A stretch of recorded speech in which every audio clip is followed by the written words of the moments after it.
శ్రీమాత్రే నమః. శ్రీ లలితా సహస్రనామంలోని 796వ నామము కామరూపిణి. కామరూపిణి అనే నామానికి అర్థం ఏంటి అంటే ఇచ్ఛారూపంగా వ్యక్తం కాగలిగినది అని అర్థం ఉంటుంది. అమ్మవారు ఏ రూపంగా వ్యక్తం కావాలనుకుంటే ఆ రూపంలో భక్తులకు దర్శనం ఇస్తూ ఉంటుంది. అదేవిధంగా భక్తులు తనని ఏ రూపంలో దర్శించాలని ప్రార్థిస్తే ఆ రూపంలో వారికి దర్శనమిచ్చి అమ్మవారు అనుగ్రహిస్తూ ఉంటుంది. అందుకనే జగన్మాతను కామరూపిణి అనే నామంతో కీర్తించారు. కామహ అనగా పరమశివుడు. ఆ పరమశివుడే రూపంగా కలది జగన్మాత అంశస్వరూపురాలైన పార్వతీదేవి. ఈశ్వరుడు ఇట్లు తలిచాడనమాట. నేను అనేకములు కావాలనుకుంటున్నాను, నేను ప్రజలను సృష్టిస్తాను. ఆ శృతి వలన ఏర్పడిన లోక సృష్టిని కోరే ఈశ్వరుడే కామేశ్వరుడు అనమాట. అటువంటి కామేశ్వరుడు ఏ విధంగా ఉంటారు?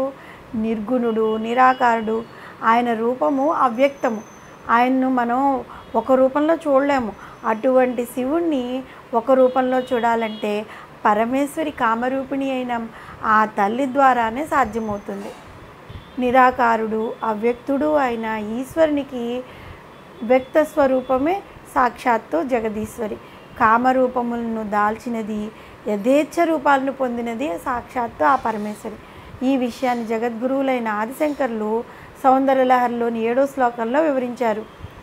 మెరుస్తున్న వడ్డాణంతో గొప్పవైన మాతస్థవనములను సన్నటి నడుముతో చంద్రుని వంటి ముఖంతో ఉన్న జగన్మాత తన హస్తాలతో విల్లమ్ములు, పాసమును, అంకుశమును ధరించి ఉంది.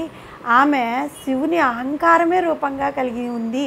అంటే ముక్కంటి అచంచలమైన అహంకారమే స్వరూపంగా కలది అన్నమాట. అటువంటి జగన్మాత నా కనులకు సాక్షాత్కరించుగాక అని ఆదిశంకర్లు అన్నారు. కామరూపిణి అనే నామానికి అర్థము కోరికలను తీర్చినది అని కూడా ఉంది.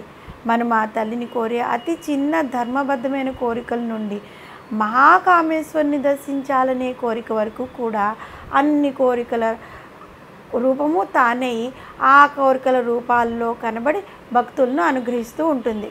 భక్తులు ఏ నామంతో పిలిచినా, ఏ రూపంతో అర్చించినా ఆ రూపంతో దర్శనమిచ్చి వారి కోరికలను పరిపూర్ణం చేసే శ్రీమాత కామరూపిణి. ఆమె ఇచ్ఛాశక్తి స్వరూపురాలు.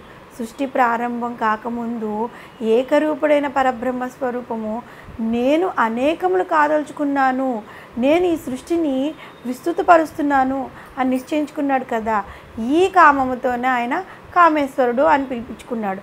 అటువంటి కామేశ్వరుని రూపమే తన శరీరంగా కలిగింది కామరూపిణి.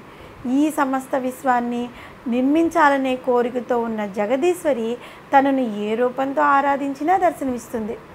అమ్మవారి యొక్క కామ్య రూపములను మనం దర్శించాలంటే భక్తుల ధ్యానమునకు అనుగుణమైన లేదంటే కామ్యానుగుణమైన రూపముల్లో దర్శించగల పరమేశ్వరి కామరూపిణి. సాధకుల ఇచ్చకు తగిన రూపంలో వారిని అనుగ్రహిస్తూ ఉంటుంది.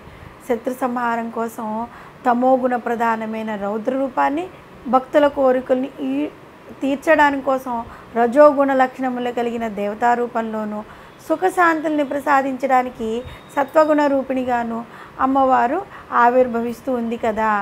కాబట్టి అమ్మవారిని కామరూపిణి అన్నారు. ఈ తల్లికి ఒక ప్రత్యేక రూపం అంటూ ఏదీ లేదు. తాను కోరిన ఏ రూపమైనా స్వేచ్ఛగా ధరించగలుగుతుంది. కాబట్టి వసన్యాది వాగ్దేవతలు ఆ తల్లిని కామరూపిణి అనే నామంతో పూజించారు. కామరూపిణి అని మనం కూడా అమ్మవారిని ఆ నామంతో పూజిస్తూ ఉన్నట్లయితే ఆ తల్లి అనుగ్రహం వల్ల మనం ఏ రూపంలోనైనా అమ్మవారిని పూజించవచ్చు. ఏ రూపంలో పూజిస్తే ఆ రూపంలో అమ్మవారు మన చెంతకి చేరుతూ ఉంటుంది. ఆ రూపంలో మనల్ని అమ్మవారు అనుగ్రహిస్తూ ఉంటుంది. ఒక 5 ఏళ్ళు 6 ఏళ్ళు బాలగా మనం పూజించామనుకోండి, బాలా త్రిపుర సుందరిగా ఆ తల్లి మన ఇంట్లో పాపయ్య పుట్టి మనకి సుఖ సంతోషాలను ప్రసాదిస్తుంది. ఒక తల్లిగా ఆమెను పూజించినట్లయితే ఒక తల్లి తన బిడ్డకి ఏ విధంగా సాగుతుందో అదే విధంగా మనల్ని అనుగ్రహిస్తుంది. ఒక ముత్తైదువుగా, పెద్ద ముత్తైదువుగా మనం కనుక పూజించినట్లయితే ఆ తల్లి సర్వ సౌభాగ్యాలను మనకి ప్రసాదిస్తుంది. శ్రీమాత్రే నమః.